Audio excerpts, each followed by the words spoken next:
So 12, 13 days, you've turned over a third of your roster. How would you assess the moves you've made? Yeah, I mean, pretty excited about it. I think our group did a good job. I think had a good draft, good free agency, and a couple good trades. I think we're excited to start the season. Feel like your team got younger, faster, and Yeah, all of better? that. Yeah. I think we added some size, some speed, some youth, and solidified some depth throughout the lineup: forward, defense, goaltending. What were you hoping? You said you wanted to change up your defense. What was the main goal behind Chikrin and Roy? Just the elements they provide, I think, the Chikrin thing, the offense, the shot, the ability to jump in the play, and then Roy is stabilizing. And I think he has a little more offense, too, in his game, where he can jump into play. He's a good skater. So I think the group skill set now seems to fit better than it did before. You didn't get a lot of offense in your defense last year. Was that something that you identified? I think, yeah, and it's partly function of the way we play, but I think more importantly, we want to spend more time in the offensive zone, and I think these guys are going to help that. You've been able to make these moves while only giving up one pick earlier than the third round. How important is that to be able to reshape but also not? Yeah, I think the stage we're at, we're still trying to acquire young players, still trying to develop young guys, so the picks are important. So I think it's, we tried not to give high picks or prospects, and we ended up accomplishing that without doing it. I know you don't make the lineup, but where do you kind of, in your mind's eye, see Chikrin and Roy slotting in? I think I really like our right side. I mean, it's got a little bit of everything, and I think the left side they'll experiment with. I mean, you could see Chikrin and Carly, which I think would be a good pair. You could see Chikrin and Roy. You could see Chikrin and TVR. I think they can move the left side around depending on what they want to accomplish matchup-wise. You've also got 8 Ds now. I mean, do you envision going into the season with 8, or do you think there might be a little bit? As of now, we would. I mean, what did we use last year? 13, 14 D? I lost track. A lot. Yeah. So, I mean, I'm always err on the side of too many. Okay. So I'd be comfortable with 8. You guys got into the playoffs last year. How much better do you think this team is going into next year than you were at the end of the season? I think we're better. I just think it's a better slotted team. Should be better offensively. We'll find that out later. I think it's overall just deeper, better structured team than it was last year. Do you see Duhaime and Radish being fourth liners? Are they going to play on either side of Dowd? Is that kind of how you see I would it? envision to start like that, yes. We'll see how it works in training camp. But Duhaime definitely with Dowd, and then we'll figure out the right side as camp goes through. Duhaime had 8 fights last year. I think you guys as a team had 12. Is that something, an element you were looking to? No, the physicality I think is important. I mean, he's a hard forechecker, finishes checks, and I think we need that element in our game, and I think it works well with Dowd. I think him and Hathaway played well together. I envisioned Duhaime and him playing well together. How about Radish? He's an interesting player. I think we can get more out of him. Has a pretty good skill set, pretty good size, can make plays. It's just a matter of getting an identity for him, I think. 20 goals a couple years ago. I think he could complement those two with playmaking, keep plays alive, and provide some offense. Obviously, you have the guys that have been veterans with the Caps for a while. You have kind of the younger guys who've been having the success in Hershey and now starting to come up. When you bring in this new batch of players that you've just brought in these last few weeks, I mean, how do you kind of hope to see them mesh, and how much do you think they'll add to those other two groups as well? Yeah, I hope the rest of the team's excited. I think they all fit. They're all good players. They're all at the right age. So I just think it's going to make our team better, and it'll make the players around them better too. It's better for younger guys to be slotted in with good players. It's easier game to play with that. And for you in your front office, I mean, I'm sure you had kind of guys you're zeroing in on as we were leading up to this offseason. Are you satisfied with how this last week or two has gone, building this roster? And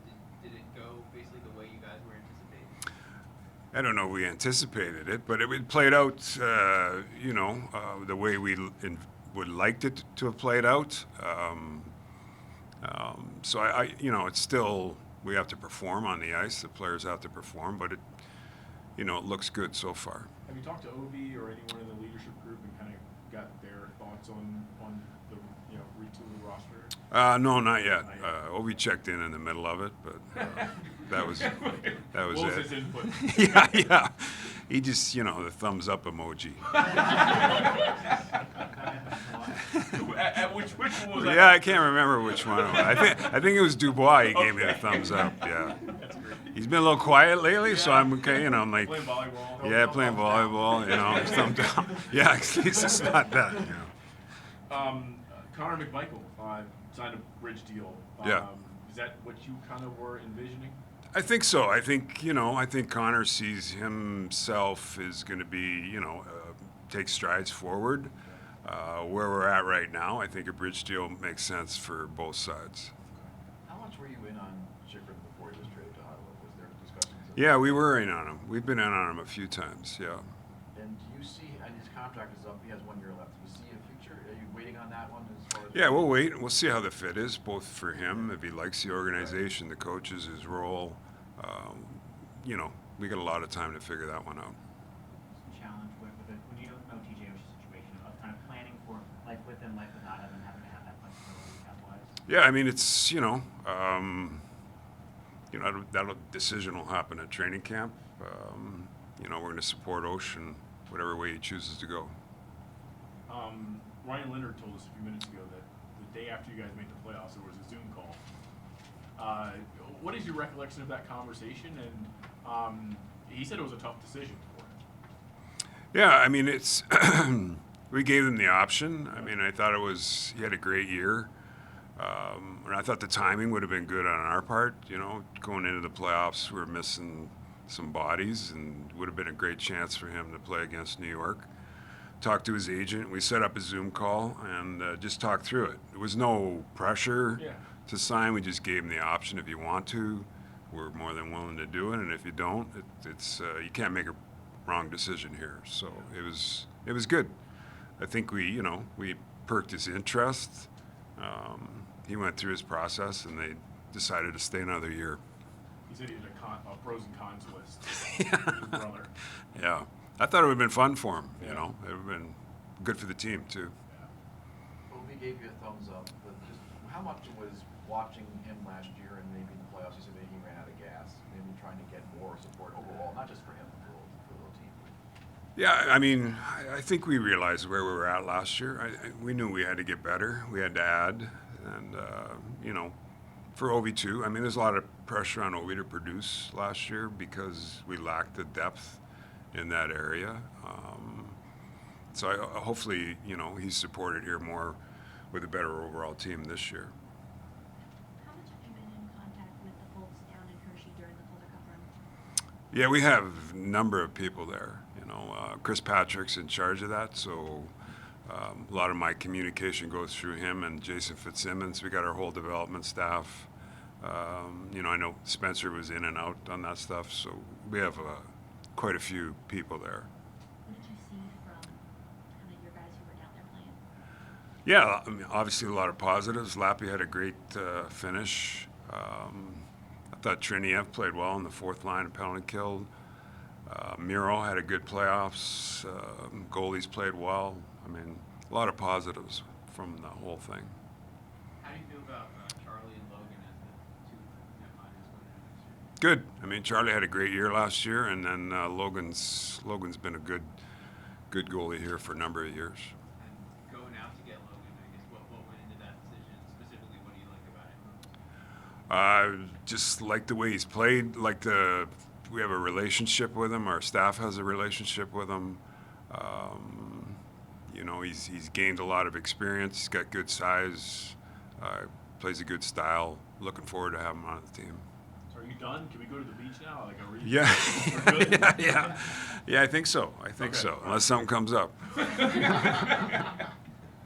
is there space for any of the young guys from Hershey to make the push when it gets to September here? I mean, based on training camp, yeah.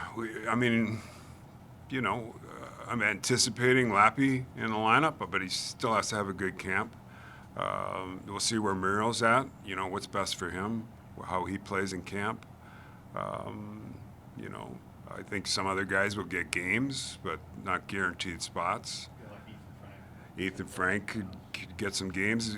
Training camp's going to dictate the roster decisions, and sometimes it can't happen right away, but you make it happen a little later. So I think training camp's important for a lot of those guys. I wanted to ask about drafting Ilya Protas. Having Alexei in the organization, what did you learn about the Protas family and the younger Protas that made you more confident to make that decision? Familiarity with the player, familiarity with the person, a lot of comfort with him. And I think it really helped us to see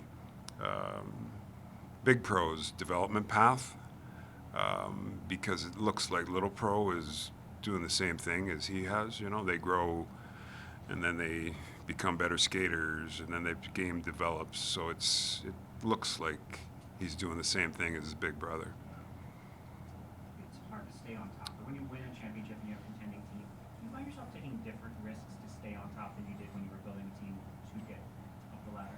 Yeah, I think we've been trying to take risks, looking for upside in players, trying to find players that we think we can create an environment where they're more successful. I mean, that's been our philosophy versus let's just tank it and go down and try and win the lottery, which is a painful approach to it. So we are taking a lot of risks.